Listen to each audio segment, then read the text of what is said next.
what happens to our bodies under stress? And if we keep ourselves in that state for a long time, what is the ultimate end goal there? Yeah, such a great question. I think if you want to talk about nitty-gritty, of course, stress drive up for more cardiac disease, make your sugar goes higher. That turn into, we already have a diabetic pandemic too, right? So it has a lot of health implication. And then for all the fitness nuts out there, right? So for some people, it's like, I have my business and I work out a lot, right? Then they think of all the ways to optimize their health. But if they're not doing it in a way that you really be able to tap into all area of life, you're going to feel something is missing. So I always start with anybody, think about your 10 essential area of lives and how do you integrate everything together and not just so beeline. Welcome to the Summit for Wellness podcast, where we help you climb to the peak of your health. And now, here is your host, Brian Carroll. Do you have a to-do list that just seems like it's endless and that stuff just continues to pile onto it and there's really no end in sight? If so, this episode is definitely for you because I have Sabrina Runbeck on the show and we're going to be covering how to manage your to-do list so it doesn't feel so overwhelming and how to gain time back during your week so you have that extra time to be able to focus on your health or to relax and reduce your stress levels overall. What's up, everyone? I'm Brian Carroll, and I'm here to help people move more, eat well, and be adventurous. And Sabrina Runbeck overcame burnout while she was working in the cardiothoracic surgery, and now she is able to maintain a clinical practice while helping healthcare private practice owners gain a day per week. She integrates a lot of her background in medicine, neuroscience, and positive intelligence to create a simple 6-step system that allows her clients to stop having endless to-do lists or needing to put out fires on a daily basis. Now, I'm sure many of you listening to this definitely feel like you're in that rat race where there's just fire drills all the time, your to-do list is never ending, etc. And so that is why I brought Sabrina onto the show, because at some point we have to have an end to the madness and be able to reduce our stress so that it isn't impacting our health. And a lot of our chronic diseases and the top killers in our country are stress-related conditions that we could manage if we manage how we perceive our work and work our schedules and all that type of stuff. So let's dive into my conversation with Sabrina. Thank you, Sabrina, for coming onto the show. Yeah, thank you, Brian, for having me, and thanks everyone for listening in. You choose us when you can be doing anything.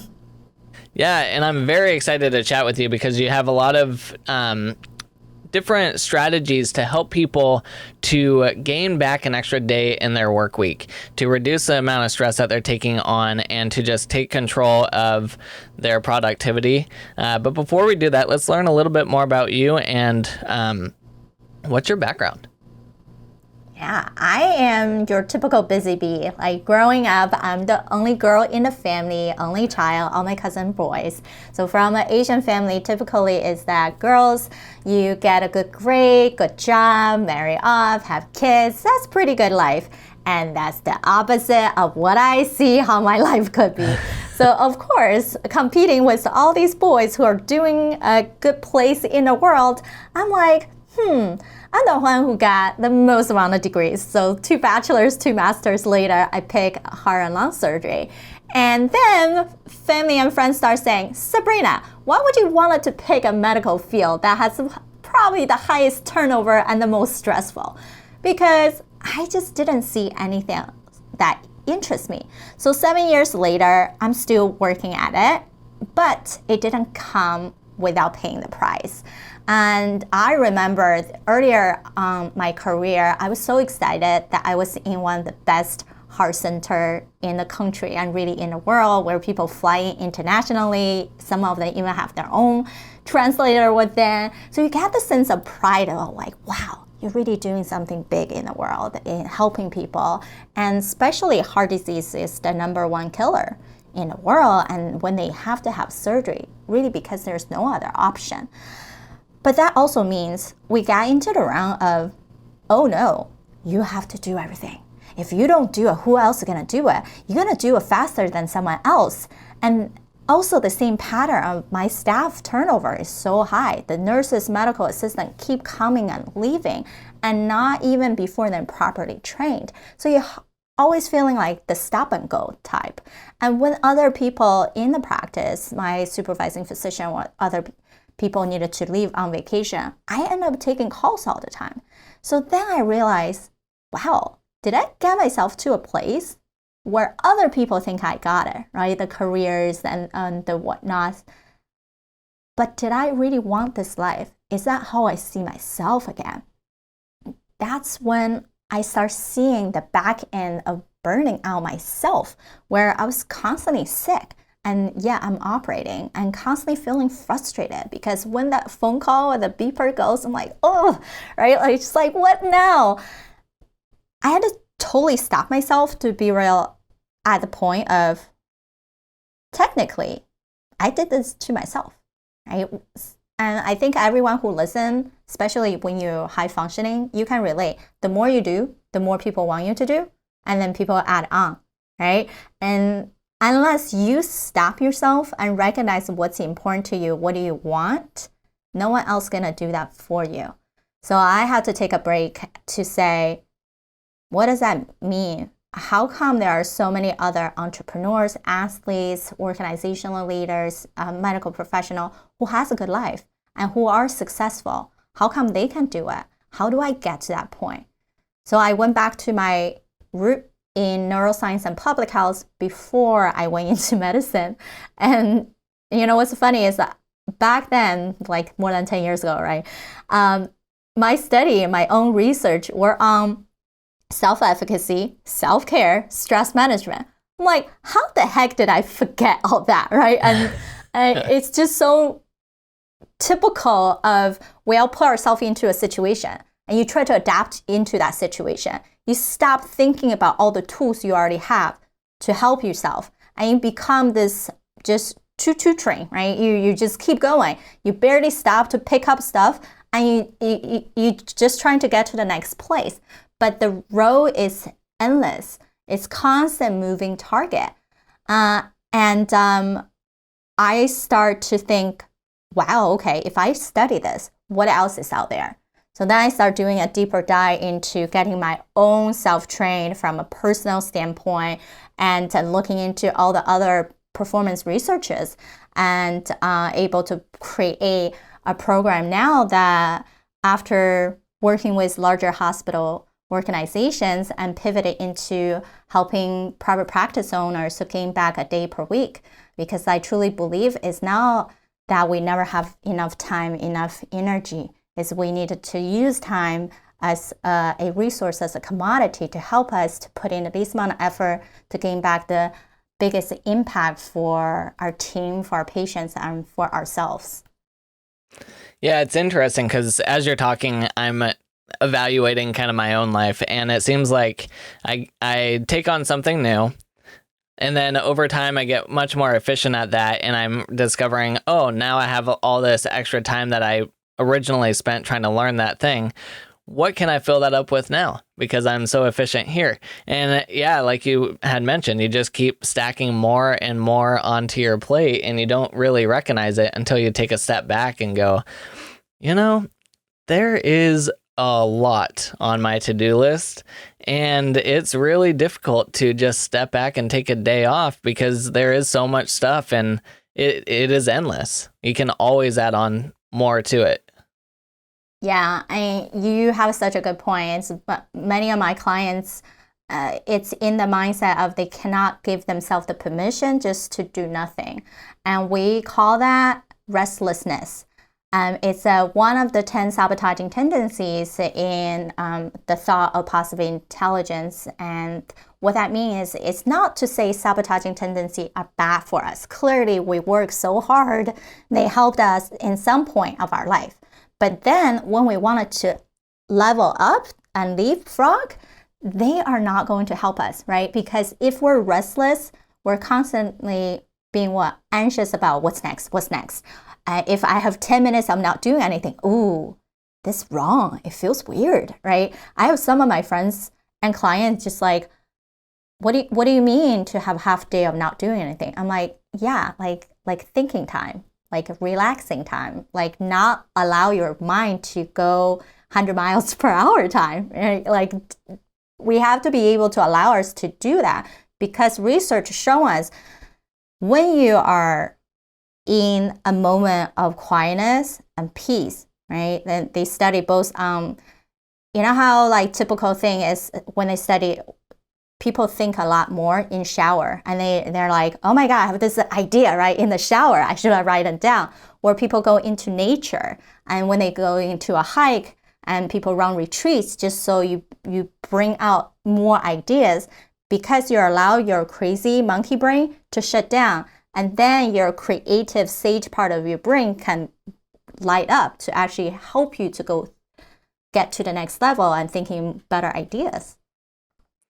So for those of us that seem to really enjoy stacking on everything onto our schedules, what can we do to start scaling back a little bit and not feel like we're lazy or something like that? Right. For some of you might have heard about Freedom Compass. So Michael Hyatt talked about this a lot. And the idea of Freedom Compass, I like to think about is a guide, right? A direction. If we don't have a guide, a direction, we will constantly do what? This sounds good. That sounds good. Oh, this might be helping my business.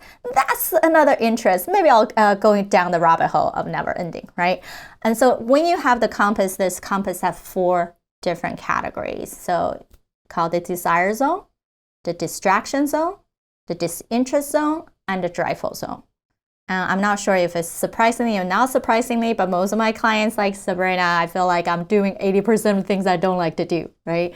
How are we keep stuck in that joyful zone is what, Brian, you mentioned earlier.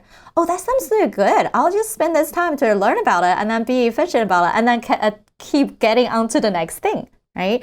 So a desire zone truly means something you like to do, right? It boosts your energy, you feel excited about, and something you're also really good at. So you have to have the talent and the passion both.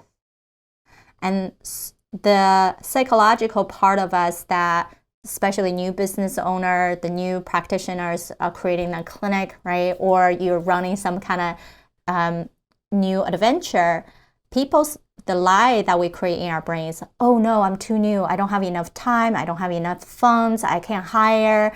Oh, I can't just stay in my desire zone.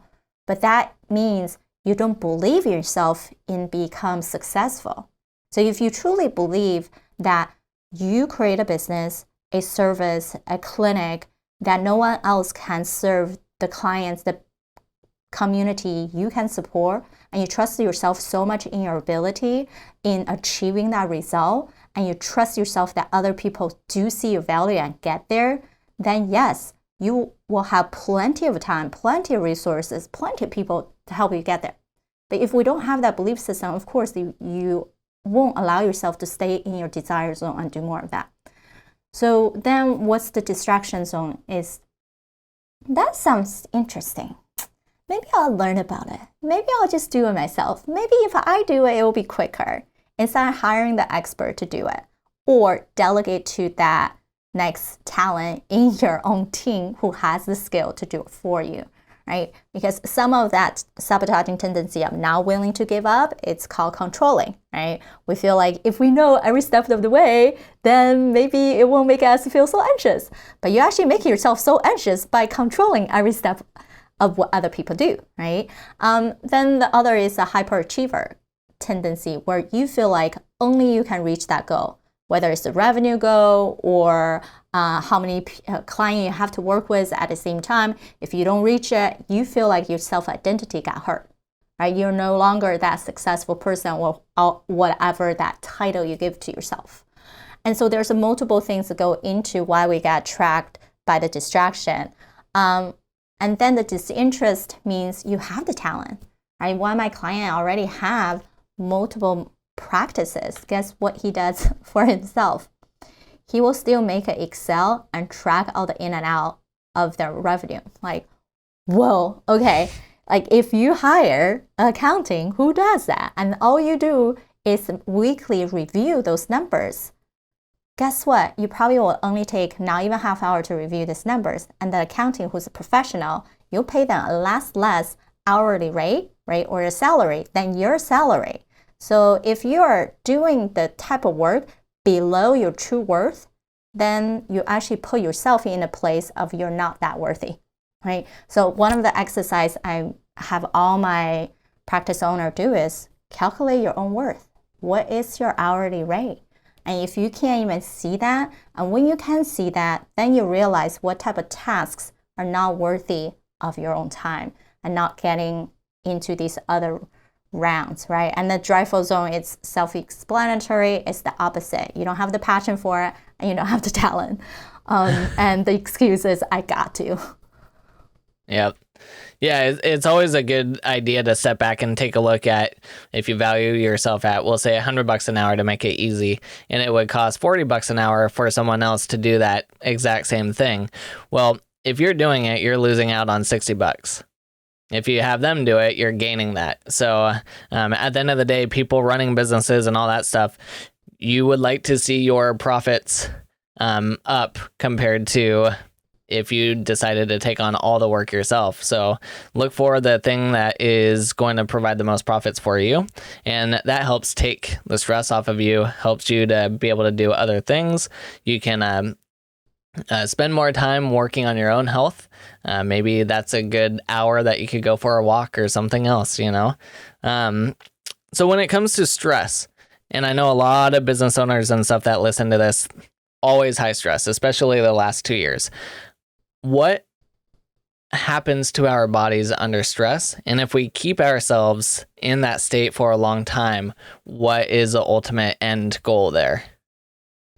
Yeah, such a great question. I think if you want to talk about nitty-gritty, of course, stress drive up for more cardiac disease, make your sugar goes higher.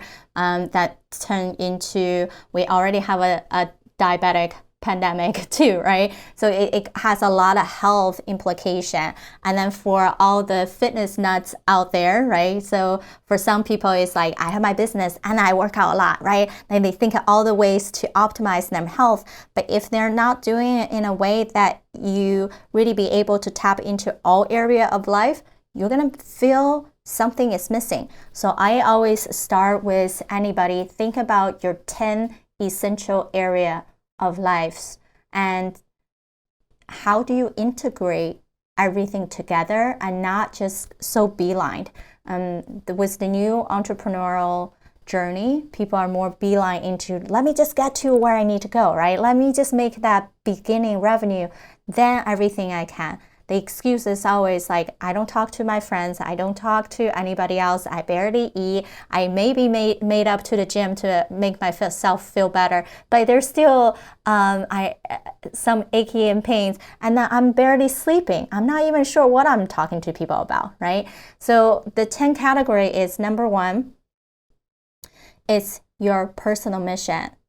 So have you even written down or imagined so clearly, understand what success looks like for you, right? What does that mean for you to be in society? What are the roles that you play? Number 2, your personal growth. Who are you as a person?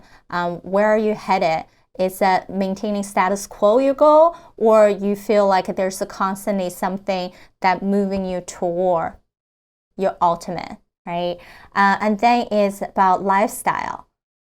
How do you want to live? Where do you want to live? What type of people do you want to have in your life, right? And like it can even go down the detail of apartment versus houses, type of the car, environment, ocean versus lake, all that type, right? For people who are in medicine, do you even want to take calls? Do you want to work that 10, 12-hour shift? Or you rather just want to, like anybody else, 8 hours, Monday to Friday, so then you can go home to watch your kids play soccer, right? And then it's into your own physical health. We know, like I experienced that too. The first stage of burnout, you start feeling the physical tiredness, mental fog, can't really sleep well, all that jazz. And therefore, how are you maintaining your physical fitness so it doesn't hold you back from doing the things you truly wanted to accomplish? And that is also mental well-being. How are we leveraging psychology to play into our favor instead of holding us back, right? Like, because if you're in that funk state, right, you feel like, I can't believe this person did that. And then hours later, you're like, oh, I guess I didn't mean to say it that way, right? But then the situation already festered. Then you go into social support, right? Love relationship, the intimacy of where you need to be, a career advancement, financial intelligence, right? And then spirituality. So sometimes we got so stuck on just gaining the financial stability and the career, we start forgetting everything else.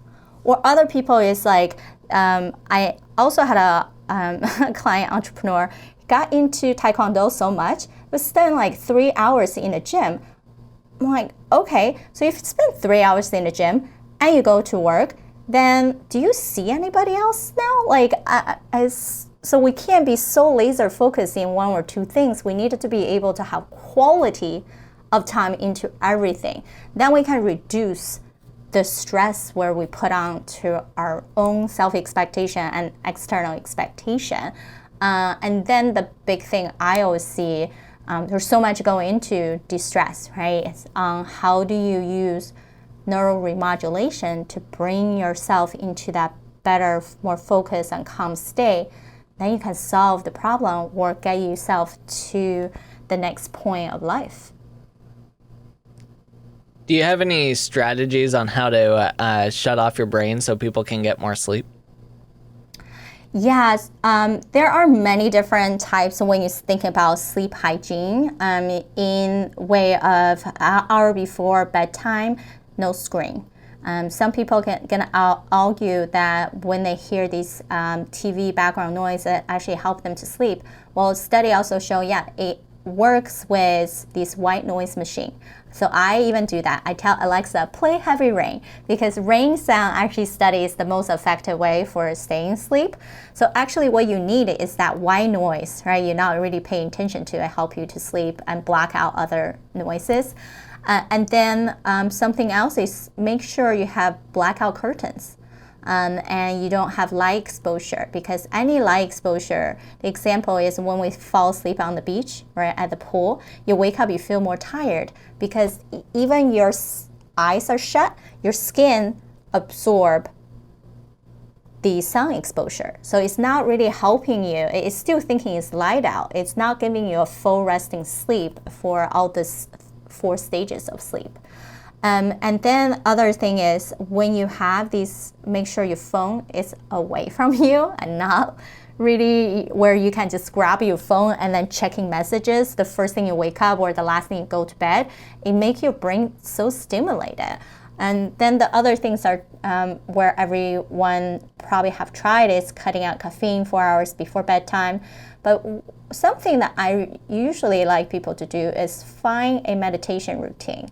It doesn't have to be long. It could be a central channel breathing. So that means you feel like you're taking a breath from the top of your head. You're moving that breath all the way to your third eye, to your throat, to your heart, to your navel, to your pelvis, flow all the way down. So that's one breath, right? Slow, deep breath. Hold it for about 3 seconds and breath. Exhale. And then from ground to pelvis to navel to your heart, throat, mouth, third eye, and up. So that's one central channel breathing. Other type of mindfulness practice could just be a quick breath in, slow breath out. No matter what you do, and it simply is allow yourself not to think. Right? You're focused so much on the breath, then you're calming yourself, you slow down your heart rate, and put yourself into a better stage before you go to bed. What about like a brain dump into a journal or something? Like if there's so much going on at work and you just having a hard time really stop thinking about it, is it helpful to pull out a journal and write all that down and then close the journal and then, okay, at least I have it somewhere. Maybe now I can go to sleep? Yeah, writing can be a good practice either before sleep or when you wake up. where you just feel like you're writing stuff down. So something that I even have my clients try is with the phone recording memo, you speak, because we can speak faster than we write. Sometimes writing, you actually lose ideas. And instead of trying to write and then getting distracted with writing, you just talk into your phone and it's recorded. Now you feel like, and ask yourself this point, do you feel complete? Okay, I'm done, right? So you allow yourself to confirm you're done, and then you go to bed because you feel more complete at this point. And another thing that I have people to do is that before you go to bed, you can also visualize what would be the perfect day look like for when you wake up, right? For the next day. How do you feel when you wake up? What are the type of people you're gonna meet? What kind of conversation? What could potentially be the best 3 things that are happening in the next day? And to give yourself that, wow, I'm actually looking forward to that. So I'm gonna go to sleep with a more of a calm state. For some people, when they make a to-do list, they tend to write out every single little detail. Other people, I've seen strategies where you have like 2 or 3 big things you want to accomplish for the day, and then the details don't really matter as much for checking off. You just want to knock out those big couple of rocks during the day.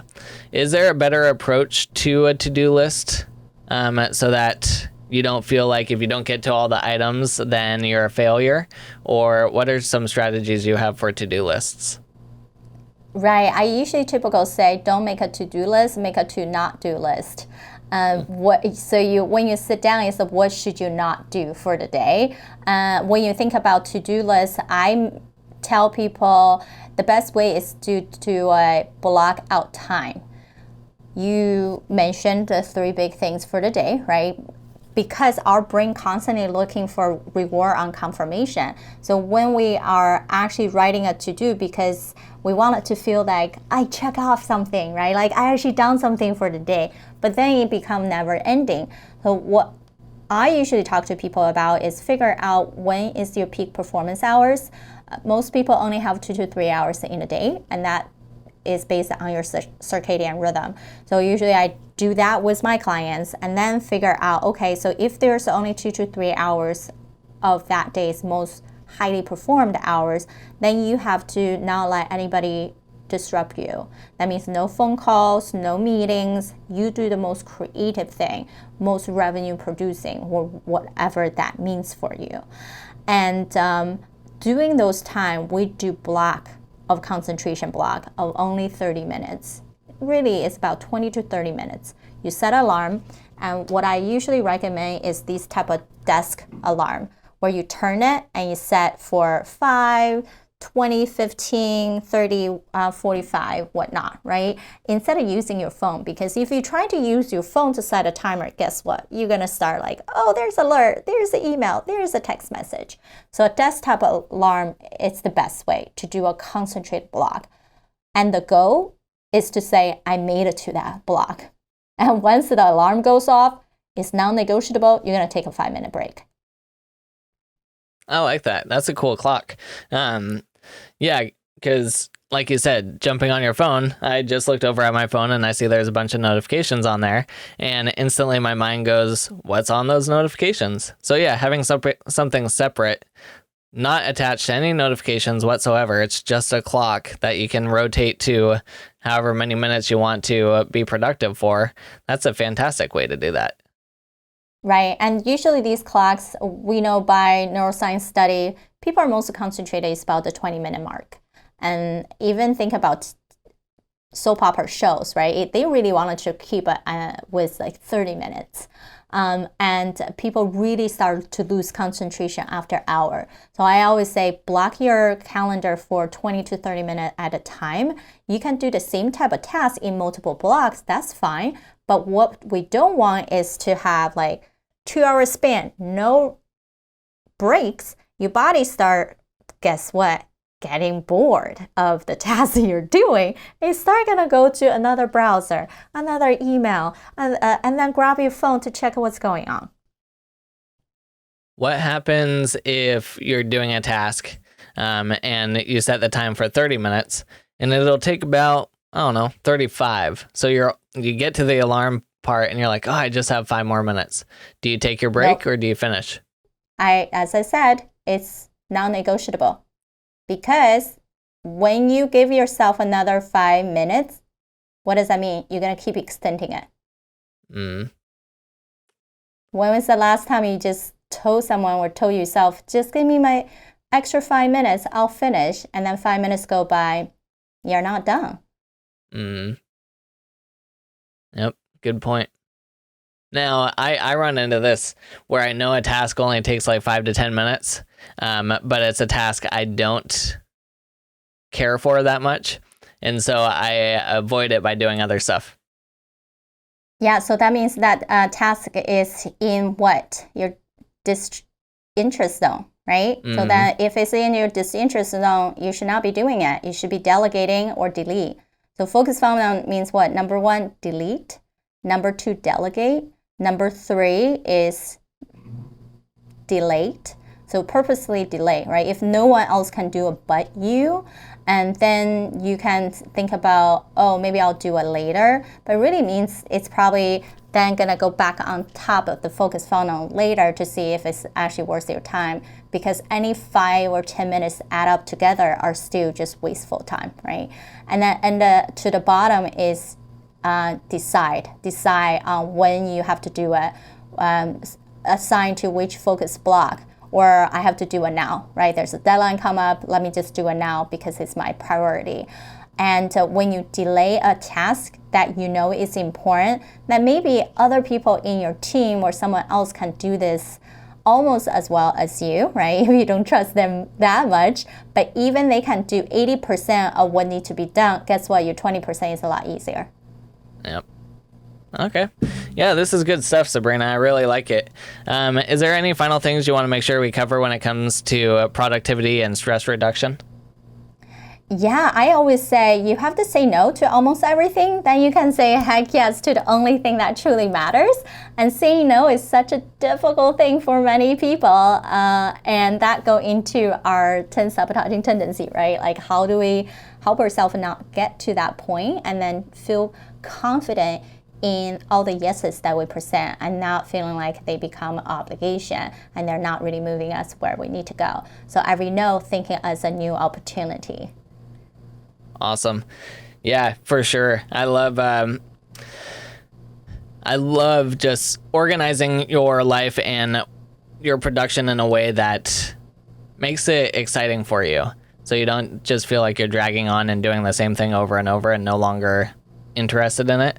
And I think a lot of the stuff that you just brought is a fantastic way for a lot of us entrepreneurs to just kind of sit back and reevaluate where we're at with things and if we're doing the stuff that we shouldn't be doing and when to start cutting some stuff out or delegating it to other people and recognizing that we don't have to do it all. And at the end of the day, you can try to do everything, but if you lose your health, then it's not worth it in the end. So I appreciate everything that you brought to this episode. People can learn more about you at sabrinarunbeck.com. You also have a program that you wanted to share with us as well. Can you tell us a little bit more about it? Yeah, I see people when they come to me, they're either, Sabrina, just fix everything for me, right? Like kind of wanted to be, I'm the person leading them, doing all the assessing, how they got trapped into a certain situation, or how they can change their way to cut down on the decision fatigue.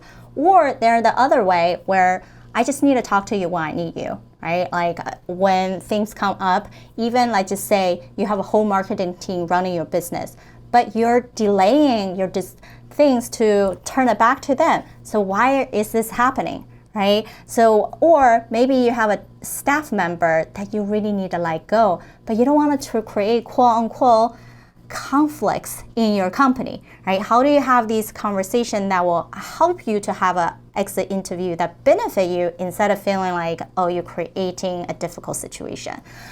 So when those happen, what I call them is unlimited laser support through the whole year. And people can book unlimited 15 minutes of session with me, because we all know those long hours of deep dives can be a lot on you and then can be a lot on me, right? And when you just need something, I'm always there with unlimited calls and email support. And people can go to sabrinarunbeck.com/focus and to gain your focus back. Awesome, Sabrina. And people can also find you on LinkedIn, Facebook, Instagram, and YouTube. Thank you so much for coming on and teaching us some productivity hacks. We definitely appreciate it. And I know there's a lot of business people that listen to this episode that this will be very helpful for. I hope you were able to take some nuggets of information from this episode and be able to apply it to your daily lives to try to gain back some of that time that you are wasting on being overly stressed and trying to knock out an endless to-do list. If you want to learn more about Sabrina, then head on over to sabrinarunbeck.com, and links to anything that we talked about in this episode can be found at summitforwellness.com/183. Now, if you liked this episode and it was really helpful to you, then if you could either share it with someone you know or leave us a rating and review on your favorite podcast app of choice, that really helps to just spread the word about what we're doing at this show and get more people to listen in onto these episodes. Next week, I have Camille Martin on the show. Let's go learn who she is and what we'll be talking about. I am here with Camille Martin. Hey, Camille, what is one unique thing about you that most people don't know? I jumped out of an airplane. Ooh, little skydiving action, I was so terrified of it. I was making a bucket list, and it was like that was the one thing I would never put on there. And I was joking with the person I was making it with, and I said, there's no way I would ever do that. And then I was like, well, if I'm that scared of it, I think that means I have to do it. So I did, and I'll never do it again. I was going to ask, what was your experience? Would you do it again? Would you recommend it? I would recommend it, maybe. It really was a good fear-busting thing. It actually was exhilarating and fun once the chute opened and we were like on our way down to the ground, but it was terrifying, I have to say. And I don't think I would do it again. I faced that fear and now we're done. Did you have to jump, or were you strapped to someone that jumped for you? Hell no, I was tandem. There's no way I could do it. And you know what he did, Brian? It was awful. His name was Liam, and he was from Ireland. He had an accent, and he was hilarious. And I said, Liam, please don't do anything crazy, like a front flip out of the plane or something. He's like, no, I got you. And you know what he did? Of course, he did 2 front flips, and I was screaming, oh, Lord, I'm having never PTSD. tell people what not to do. Exactly. Big mistake. Well, what will we be learning about in our interview together? Yeah, let's just talk about in the interview that we are not going to diet anymore because diets don't work. And I want to show people that the only way truly to change your body is by changing your habits and not doing all of these crazy crash diets and extreme things. It's about making small changes over time for a long period of time. And what are your favorite foods or nutrients that you think everyone should get more of in their diet? Well, I love avocados. I eat at least one a day. I'm obsessed with avocados. And I think, honestly, people don't get enough. I think we know this, but we don't get enough omega-3 fatty acids. So it's important to take a supplement if you don't eat fish. I'm a vegetarian, and so I don't eat fish. I actually take a vegan omega-3 supplement, but it's omega-3s are ALA, EPA, and DHA. And DHA and EPA can be converted from ALA, but it's very inefficient. So it's important if you don't eat fish that you really need to take a supplement because it's important for inflammation and it's important for everything. So. And what are your top 3 health tips for anyone who wants to improve their overall wellness? I would say that you want to feed your mind every day with something inspiring to set you on the right course. And then I would definitely say get more sleep, get quality sleep, and cutting back on drinking really helps with that, just as a little side note. And then I think laughing is hugely underrated, and we're all so stressed out anyway that we we need to get more laughter and lightheartedness in our lives. And it's scientifically proven to improve your health, boost serotonin, lower your blood pressure. So those are the big three for me. It seems like this topic of how diets don't work continues to keep popping up. So this episode with Camille will be a great one for you to listen to if you are falling into that category of trying all these diets without getting success. So until then, keep climbing to the peak of your health.